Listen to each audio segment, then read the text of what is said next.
My name is Martyne. The sound of the sixth season was really impressive for our generation back then. We are more like from the countryside mainly. And yeah, it was the first touch with techno.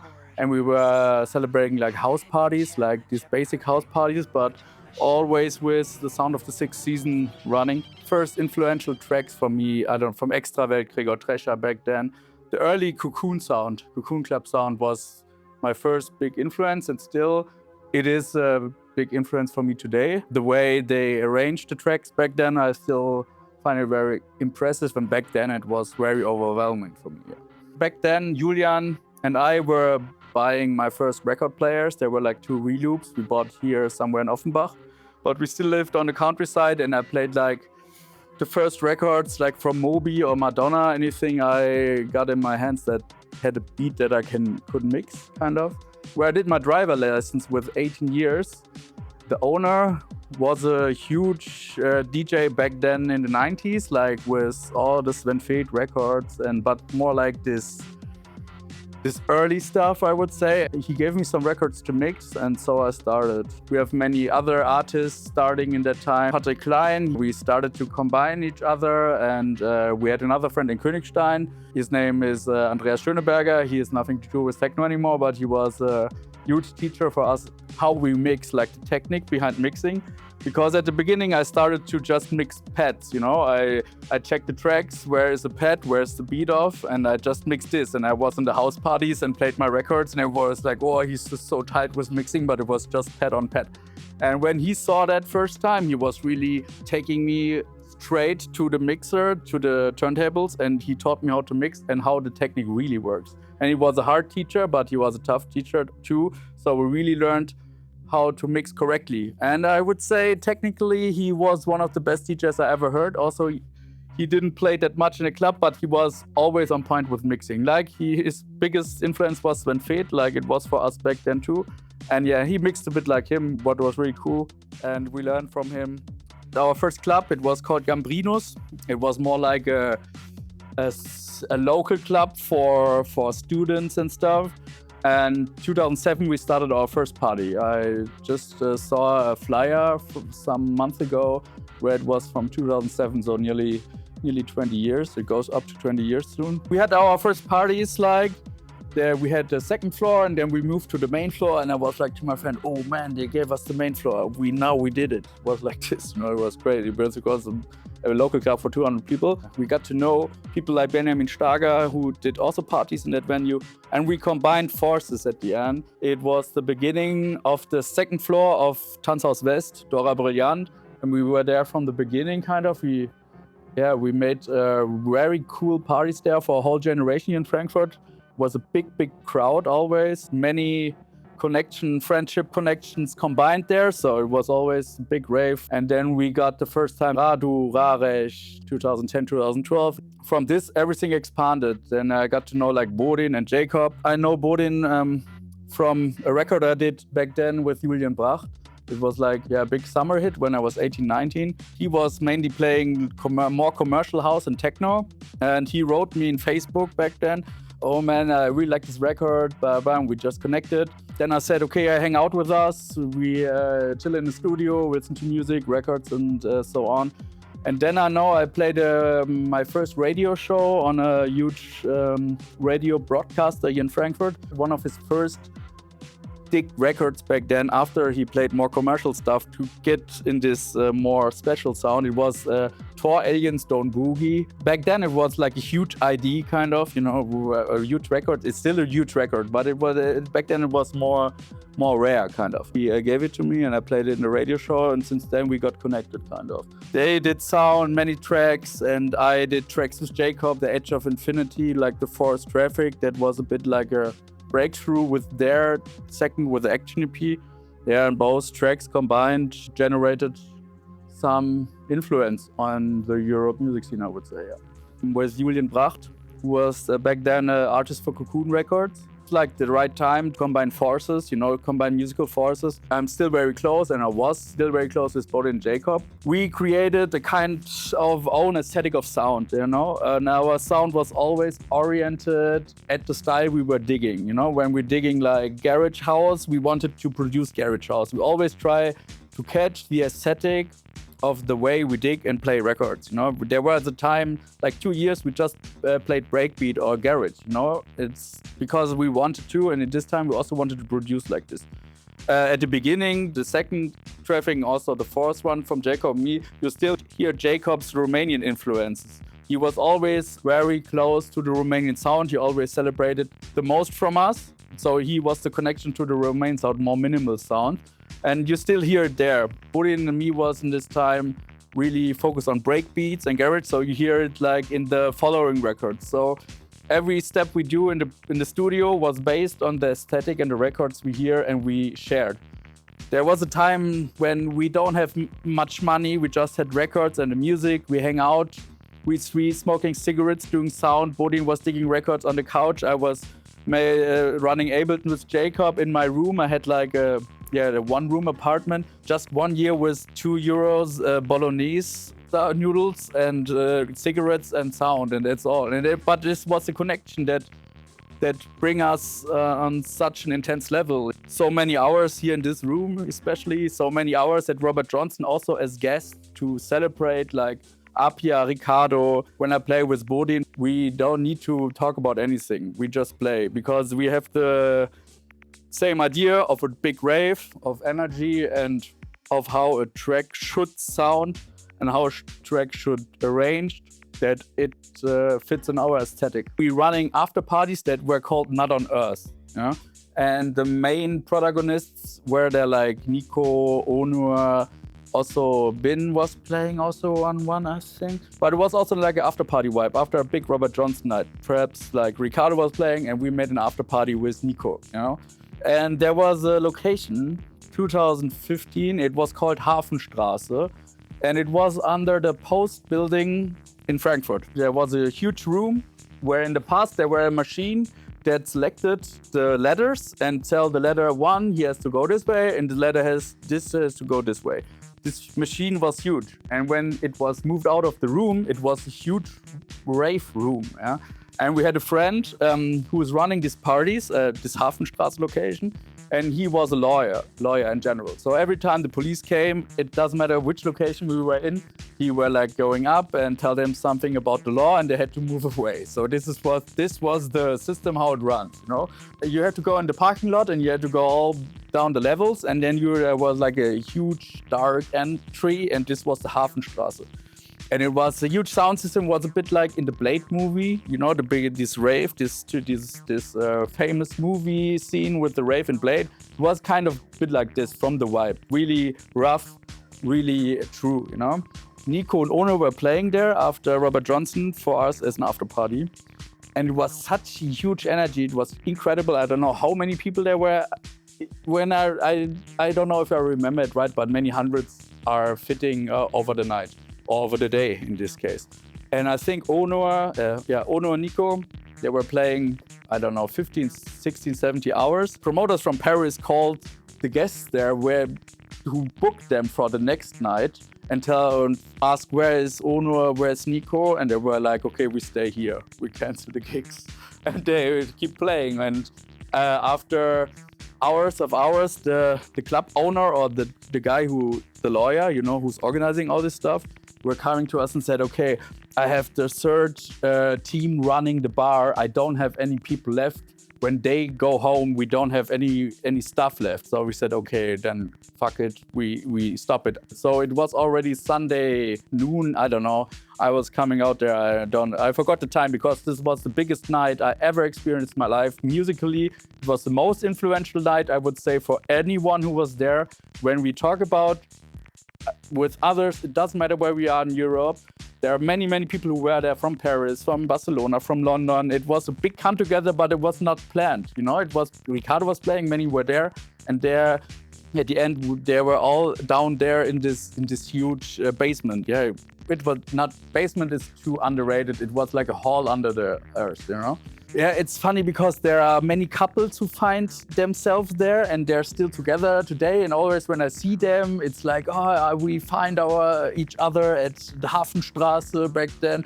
And many people say it was the biggest rave of this whole movement and the most influential night. And where we can say thanks to Nico and Ono for this, yeah, this incredible way of music, how they moved so many people with this high quality skill in kind of mixing, in kind of records. It's, for me, it's untouchable, and I don't think I will ever experience a DJ or a group of DJs that will influence me that like this. I think I really heard the peak of quality over these years from these guys, and I'm happy with it. I don't think that someone can top it for me. Yeah, but it's good to talk that much. Okay, cool. For me, there's like a liter group of DJs, perhaps like 5 max or 6, and they are influential me that in a way no one at the end influential me. And it's, you know, I'm now 36 years old. When I go on a rave, I mainly play myself, but I don't go out as a guest that much anymore. But if I would have a location where I know the sound system rocks and they play like a big part of the night, that would be a reason for me to go out private again. But if the sound is not fitting my ears completely as a guest, I don't feel comfortable anymore in a club. Don't walk away. When you focus your whole life around it and your whole friendships are around this, you know, it's not just our group. You also have like Cedric Dekowski in the studio there. You have this Frankfurt vibe thing, and this I wouldn't call it Sound of Frankfurt because back in the 90s, like Sven and the others, they have a concept that was called Sound of Frankfurt, and it would be disrespect to bring it in the same sentence. So I would say, like the aesthetic, the Frankfurt aesthetic we have in the 2012, 13 to 2019, there was a bigger group of very, very talented people that come together. Many styles coming together, but on a huge levels. Record collectors with huge collections and impressive way of aesthetic that also influenced us over the years. Yeah, this mixture of styles, knowledge, and love for music was all combined in this first floor. It was hanging out over there at Cedric's studio for where I would count it all together for months at the end, I would say, and just listen to music. And if you would just focus on one type of sound, for sure it's endless, but it's more thrilling to get in touch like with all styles, you know. I'm currently finding my way back to the sound more. Corona was a big cut for us. It was also a big psychological cut because everything was there and then it was gone. After that, the scene changed immensely. I think there were stuff in the spotlight that has nothing to do with an objective view on quality in music. I would say it like this. That has an influence on us directly as well. Also, in that time, my father died, so I had to figure out a big business legacy that I got from him. So it was the point. Okay, I have a normal job, and I have now another job I have to handle, like a company. So there was not much time for sound in this time frame, like this Corona, all this adult stuff I had to do. You know, I figured out many things. I put them in line, and now they are working. So I get more and more free time back. I'm working on a record generally, like in my style, you know, I make functional tracks. I know what needs to be on the floor at 2 to 3 p.m. I know what to put together to make the floor running. Never would see me more as a producer or an artist than someone who can make the floor running, you know? I'm not an after-hour guy. For sure, I have tracks when I was like, I don't know, heartbroken and stuff that are more chilled, more breaky. And many say these are my real jams. So they're laying on the hard drive. It's many stuff laying on the hard drive where people told us, also from Jacob and me back then, that will never release. And I would struggle to find the file anywhere, but I still remember many opinions on it. And for me, there's many like broken down tempo stuff I did where people say you have to put it out, but I don't know. When I'm moving my mind in a younger guy that's buying records on Dex or DJ, put some bombs on the records for him, that when you pay like the 13 or 14 euros that it costs at the moment, he can drop some bangers on the floors. But there will be perhaps a time where I put out more like this slower stuff, but perhaps another name, I don't know.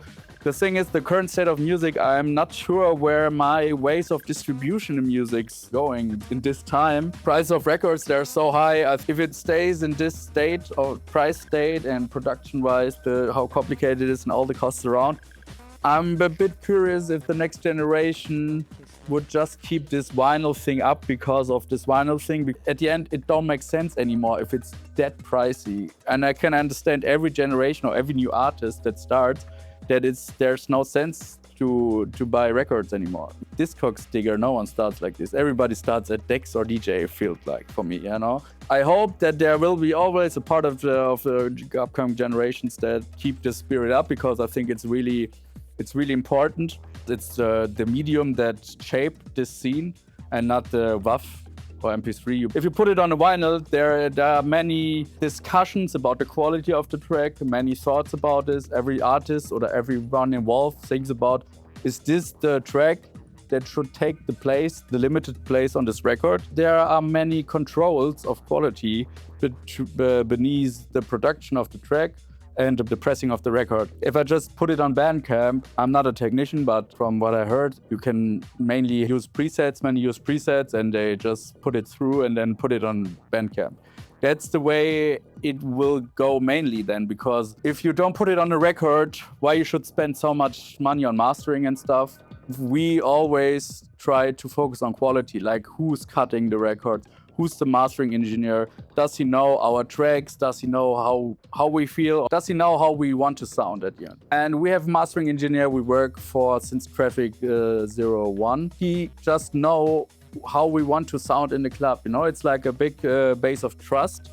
And I think with just Bandcamp releases, you first have the point of quality. I think you will make compromises much more. Like, okay, this track is cool, I can put it out, perhaps it gets some downloads. In your mind, it's just on a download platform. It's not a record. It's not like pressed on a physical medium forever at the end. For sure, it's on a digital, there in this digital void, it's also forever. But I always told like Bodin, imagine there's like a huge war and everything collapses. But somewhere in 1,000 years, perhaps, they will push out a record of us is in there, and they put it on a regular record player, and they can listen to it. If the system completely collapsed, somewhere this record will stay forever, kind of. And in this 6 to 7 minutes, you're kind of alive again, because it's on a physical medium. And this is something, it has something romantically, it has something to do with your legacy, it will last longer than you will last, but in a touchable way, not just a file on a computer or something in the void on YouTube. That's, I think, we always have like message in the records, like cutting in from the cutter, that always represents our humor through the time we made these records, like really dumb phrases we understand at the end. And so when I sometimes hold traffic in the sun and I can read it, and I can read what we wrote in there back 10 years ago or something. So it's cool. It's like it's like secret message for our future selves. Yeah. Put many emotions in music because I'm not a guy of talking about it. Also, I'm not a huge fan of showing too much emotions. But in this environment, I can show many emotions in the tracks. And there are some people out there who really understand it between the lines, what I felt. I like to re-listen to them as well, because I know what I meant in that moment. So I would say I put many emotions in there. It's not so important for me to put some stuff of it out or not, because I know when I'm sit back here and I dive in again and make tracks, I can recreate it on its own way, but I can recreate it. I never had the thought that I'm also at the end of my creativity. When you listen to so many records over time and heard so many influential mixes or nights, your ideas of how a track or a mood could be is endlessly at the end. It will always have your own touch. If you put that much years in music to listen to music and to listen to sick records, you always have them in your mind, and at the end in the studio when you're on the flow, the mixture of this view of music will combine on this track. 18 in the morning, I'm back from a club night and I'm a bit sentimental. The track will sound like this. Also, if it's just a break or a mood switch, something will recreate this mood or will catch this mood. I have a level of aesthetic I want to sound like. I want my records to sound like. I didn't reach so far. There are many steps still beneath, till I can reach a kind of a, not perfection, but for me, kind of a perfection where I want to be as a producer. But it's still a huge way to this point. There are some artists that are not so known, some producers from the 90s I have in my mind, that aesthetic I want to reach at some point in my life. The goal is more the way to it than to reach the goal. So it doesn't matter what I reach on this way. If it's pleasuring the people, it's cool for me. But at the end, it's more of a self-healing or a self-healing way that leads me through my life. Yeah, I want to get back on my level to making records or tracks in general. I started with Various soon on Dana Ru's label with Phil and Marcus. We have some tracks cooking that I will put together for an EP, and from that point I want to hold the level up. Like I said, 35, 36, we are all in normal work. It's not this rock and roll times anymore where we can be fucked up the whole weekend doing tracks and playing records at the weekend. When we're playing records on a gig or something, it's always something special. We take some days off. And I think this vibe we will hold up, because we recognize at the moment that the generation that comes now really got us as an influence like we had others in the past. And this is what we recognize at the moment. There is something developing out of it.